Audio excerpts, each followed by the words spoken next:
Bueno, retomamos la historia de Inglaterra de Jane Austen, esa historia prejuiciosa, historiadora prejuiciosa, como ella misma se definía. Utilizamos el libro el facsímil de la British Library del año 1993 y hoy nos toca hablar, seguimos con este lío de cortes que, en fin, espero que podamos seguir siguiendo el hilo porque, madre mía, hoy nos toca hablar de Eduardo IV, que Eduardo IV, si habéis visto el vídeo anterior, sucedió a Enrique VI y fue el último Lancaster. Sabéis que durante Enrique VI fue cuando se produjo la Guerra de las Dos Rosas, que eran las familias de Lancaster y York que estaban ahí enfrentadas. El rey Enrique VI también tenía ataques de locura, bueno, se le confinó en la Torre de Londres y pues al final se dice que fue probablemente asesinado. Bueno, el caso es que le sucede Eduardo IV. Y Eduardo IV pues nació, vamos a ubicarnos otra vez, en la primavera, el 28 de abril de 1442, y falleció un poquito antes, también en abril, pero antes de cumplir los 41 años, así que oficialmente tenía todavía 40 años. Y era un rey que nació en Rouen, que es la capital de Alta Normandía en Francia. Este rey reinó durante dos periodos, uno desde los 17 hasta los 28 años más o menos, y luego desde los 29 hasta que falleció a los casi 41 años. Es que le faltaban unos días, no me gusta decir que tenía 40 porque tenía casi 41. Pero bueno, fue el primer rey de Inglaterra de los York, y la verdad es que la primera parte de su reinado se caracterizó por la violencia, pues porque se tenía que quitar de en medio a todos los enemigos que o se los cargaba él o se lo cargaban a él. O sea, esto era así. Yo no sé, hay tanta serie en torno a esto que lo ponen todo tan bonito que, como os he dicho en tantos vídeos, ¿quién quería ser princesa o príncipe en esta época? El que llegaba a los 40 ya se podía dar por satisfecho, era longevo, como vamos a seguir viendo en los siguientes reyes que nos tocan. Pero bueno, como os decía, pues este rey, una de las cosas que le caracterizó es que fue el rey más alto que ha tenido Inglaterra en toda su vida. Ya sé que no es una cuestión política per se, pero bueno, es una cuestión anecdótica porque medía, y tela, para ser los años 1440, 50, 60, que estamos todavía en plena Edad Media, pues medía 1,93 centímetros, es decir, una barbaridad. Yo creo que nuestro rey Felipe mide más o menos lo mismo. Pero claro, imaginaros que en aquella época la gente era bastante más bajita, o sea, debía ser, yo creo que con su aspecto físico ya debía imponer. Bueno, pues es el monarca, tiene el Guinness de los récords de ser el monarca más alto de la monarquía inglesa. Bueno, pues ahora vamos al lío, porque aquí también hay lío y bastante. Su primo Warwick le ayudó a combatir a los Lancaster, y entonces el primo Warwick pensaba que iba a seguir ejerciendo la influencia sobre su primo Eduardo.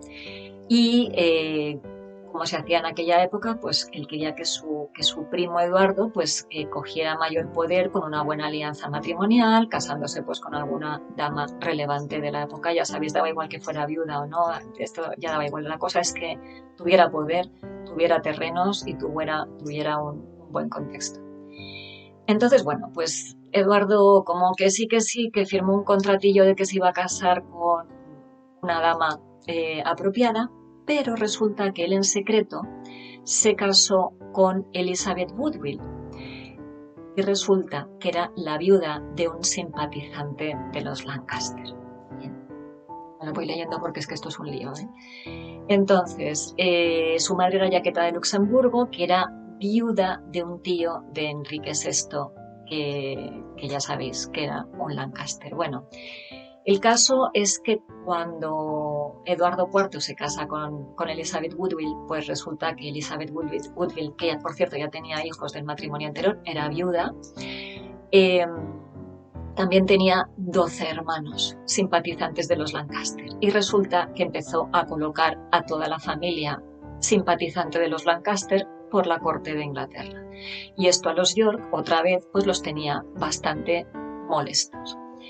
El caso es que, bueno, os voy a dar una pincelada de cómo fue la vida de esta mujer cuando tuvo 2 hijos con Eduardo IV, pero los 2 se lo cargaron. Luego os lo voy a contar, pero ella resistió y a su hija, Elizabeth de York, finalmente acabó casándola con el que fuera más adelante rey, que era Enrique VII, y esta Elizabeth de York y Enrique VII tuvieron al que iba a ser el famoso Enrique VIII. Bien, dadas estas pinceladitas, bueno, y luego también deciros que había muchas teorías sobre qué pasó con esta mujer. Se confinó a un convento, muchos dicen que si Enrique VII la pudo haber asesinado, perdón, Eduardo IV la podía haber asesinado, o Enrique VII, perdón. Pero no fue así, porque realmente se la trató bien, ella vivió bien, pudo visitar a sus nietos y luego parece ser que se ha descubierto últimamente que pudo fallecer como consecuencia de las pestes y las plagas y las epidemias que había en la época, que por eso no se la pudo hacer un funeral importante, pero que sí que estuvo rodeada de sus hijas. Así que, bueno, no falleció decapitada ni cosas parecidas como le pasó a otras. Seguimos con el lío. Cuando fallece Eduardo IV, pues además que falleció de forma repentina, no se sabe, no se tiene muy claro por qué falleció. Resulta que, claro, tenía un hijito de 12 años, tenía 2 hijitos, uno de 12 años y otro de 9. Este iba a ser Eduardo V, del que hablaremos luego. Y se deja como regente a Ricardo III, que era el hermano de Eduardo IV. Y está de regente un par de añitos. Pero Ricardo III dice, vamos a ver qué hacemos con este niño aquí. Y a él y a su hermanito les dice, mirad, os vamos a llevar a la Torre de Londres que vais a estar más seguros. Pues de los niños no se volvió a saber nunca nada más. Se supone que alguien los mató, alguien dice que Ricardo III, otros dicen que otros condes y varones que había por ahí. En fin, ya os digo, un lío, pobres niños y ¿qué se le va a hacer? Es que esto era así, era una merienda totalmente de reyes y de príncipes y de poder. Bueno, pues realmente, como os decía, la pobre Elizabeth Woodville, a sus 2 hijos los mataron. Este pobrecito Eduardo V, que ahora os hablaré en el siguiente capítulo, pues pasó lo que os he dicho, pero os contaré algún detallito más. Y nada, pues hay muchas más historias, pero vamos a ver ahora lo que decía Jane Austen, la historiadora prejuiciosa. Decía, este monarca fue famoso solamente por su belleza y por su valentía, de las cuales ofrecemos aquí un retrato, que sabéis que los estaba dibujando su hermana Cassandra, y de los que son prueba suficiente su conducta impertérrita de casarse con una mujer a la vez que estaba comprometido con otra.